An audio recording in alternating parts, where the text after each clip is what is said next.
ak léegi monsieur le ministre fi ñu tàmbalee ak fi ñu ñëw tey parce que quand même élection yi passé bu ñu fàtte ne ki fi jiite beneen parti bi candidat la. Souvent gars yi dañu koy fàtte il était candidat pour être député il a été battu avec 30 000 voix de différence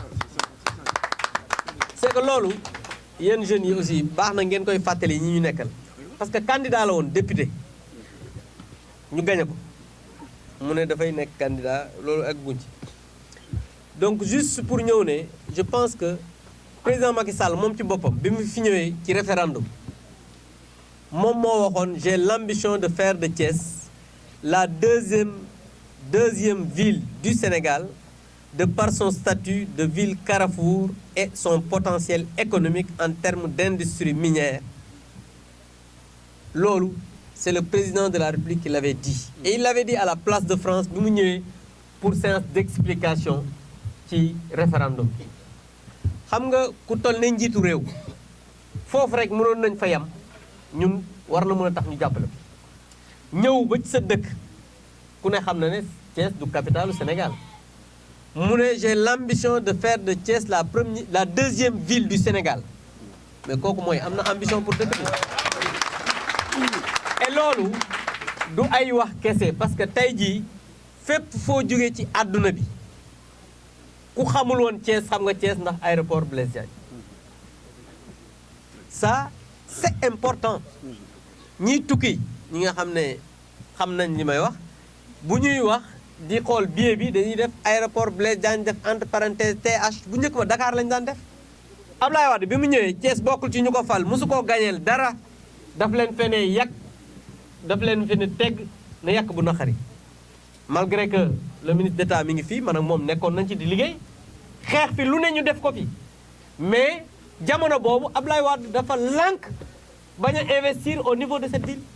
président Macky Sall mënoon na ne malgré que Thiès voté lu ma gagné na donc man tamit dama leen fi bàyyi mais malgré cela dafa continuer di wan Thiessois yi ne man kat lépp loo xamante nii yéen a ngi ci subaak ngoon dinaa ko def sur le plan universitaire Thiès est devenu maintenant un pôle universitaire important bu njëkk dañ daan wax Thiès université Thiès mais léegi c'est devenu une réalité parce que ISEP bii booy dem Fandène encore une fois moo waxati booy dem Fandène parce que Fandène moom booy jaar nii da ngay dem Fandène soo jaaree nii dem Fandène loolu tamit war nañ cee wax parce que Fandène dafa ceinture Thiès ça aussi c'est un problème boo xamante ni ultérieurement dinañu ci ñëwaat donc di wax ne ISEP mi ngi ñëw renforcer li nga xam ne mooy pôle universitaire bi Thiès nekk mooy institut supérieur de l'enseignement professionnel parce que bu njëkk bi dañ daan gis ne université da nga daan dem boo amee bac boo demul Dakar jàngi doo mën a dem mais léegi non seulement bac plus 2 da ngay génn nekk opérationnel muy ISEP bii ngeen gis mu nekk ISEP ci njëkk pratiquement bientôt pare na. maa ngi nuyu waa Thiès di beral nuyu les éminents panélistes qui tout à l'heure nous ont gratifié d'exposer on ne peut plus clair sur le PSE et la marche du parti. damay gërëm bu baax suñu rakk le jeune responsable Lamine Ngom qui a eu le courage parce que l'engagement c'est toujours beaucoup de courage. Bonne chance Lamine. Je suis sûr que le président quand il verra ces images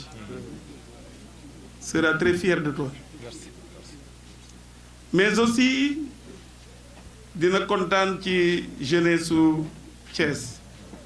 ni ngeen mànkoo ni ngeen àndee nii loolu dañu koy naw dañu ci am mbégte.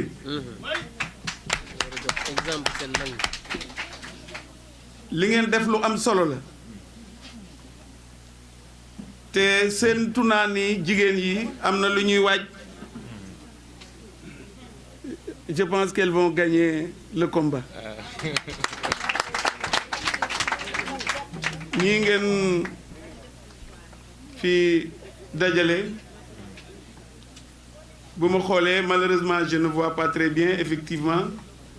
mais ñi ma fi gis am na kanam yoo xam ne bu ma leen gisee damay am mbégte bu rëy a rëy daf may def ay fàttali ci ay jamono yàlla def boobu ba léegi ñu ngi fi 90% de ceux qui sont là ba léegi amuñu ndombo tànk ba léegi amuñu responsabilité ba léegi mën naa wax ni amuñu dara ci parti mais gëm naa ni li leen taxoon jóg c'est autre chose c'est le choix de cette personne que nous avons tous ensemble accompagné jusqu'à la victoire, le président Macky Sall qui a dit je m'engage à faire de mon pays un pays émergent. yoonu yokkute bi mooy loolu mu taxaw ci depuis 2012 à nos jours. Monsieur le ministre Ibrahima Wade wax na ko je pense que li mu def lépp dans ce pays ci domaine boo jël je pense que c'est extraordinaire xam ngeen ni ay dëkk yu bare ñu ngi ñëw Sénégal di taataan si ci li ñu def fii dans tous les domaines waxuma PUDC bourse familiale couverture maladie universelle tous les domaines que vous aurez choisis l'éducation on n'en parle pas. Donc c'est pour dire que nous avons choisi un homme, nous avons choisi de l'accompagner pour un Sénégal émergent. Bon, dans le contexte actuel, nous, Jeunesse républicaine de Thiès, nous avons jugé nécessaire d'organiser ce panel pour mieux armer nos vaillants camarades militantes et militants à travers les débats et aussi participer à la massification et à la vulgarisation des réalisations de son Excellence, le président de la République Macky Sall. D'où l'intérêt du thème. Le thème porte sur pourquoi Thiès doit-il choisir son Excellence, le président Macky Sall. Je pense que les panélistes ont tout à l'heure vraiment fait de brillants exposés et vraiment ils ont abordé beaucoup de thèmes et d'angles d'attaque qui montre que Thiès doit vraiment réélire le président parce qu'il a beaucoup fait sur le plan économique, sur le plan social, sur le plan environnemental. Et on a vu que le président, après son conseil des ministres décentralisé de 2014, il avait proclamé un budget de 100 et quelques milliards et vraiment on a vu que la quasi-totalité du budget qu'il avait vraiment dégagé est vraiment investi et déjà exécuté. Donc c'était important pour nous de se réunir autour d'une table pour vraiment faire le bilan, faire le diagnostic de ce qui s'est passé. C'est l'intérêt de notre rassemblement aujourd'hui, ici à la résidence, pour échanger entre camarades de parti sur les réalisations du président. On parle d'emploi, on ne se limite pas seulement sur Thiès. On parle sur le plan général, sur le plan national. Et je pense que dans ce domaine, le président a beaucoup fait. Et même pour cette année, il a même décrété l'année 2018, l'année sociale, l'année de la jeunesse, l'année des femmes. Vous voyez avec les projets du DER, la délégation à l'entrepreneuriat rapide. Je pense qu'on a enrôlé plus de des milliers, des centaines de milliers de jeunes. On a aussi vraiment ici à Thiès, si on veut particulariser, on a assisté à l'ouverture de la société NSTS qui avait fermé ses portes depuis belle lurette.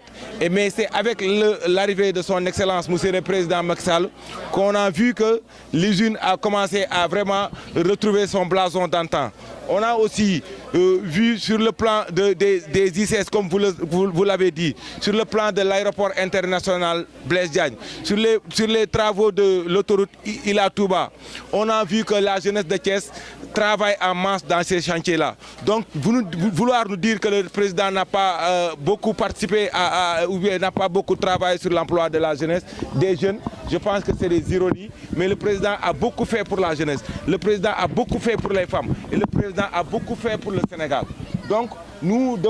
jeunes de Thiès, nous avons vraiment l'obligation de porter ce combat-là très haut et de défendre le bilan du président partout où se trouvent des jeunes, partout où se discute l'intérêt de la jeunesse nationale, qu'elle soit sénégalaise et de la jeunesse thiessoise. Nous n'avons pas peur de porter ce bilan-là. Nous n'avons pas peur de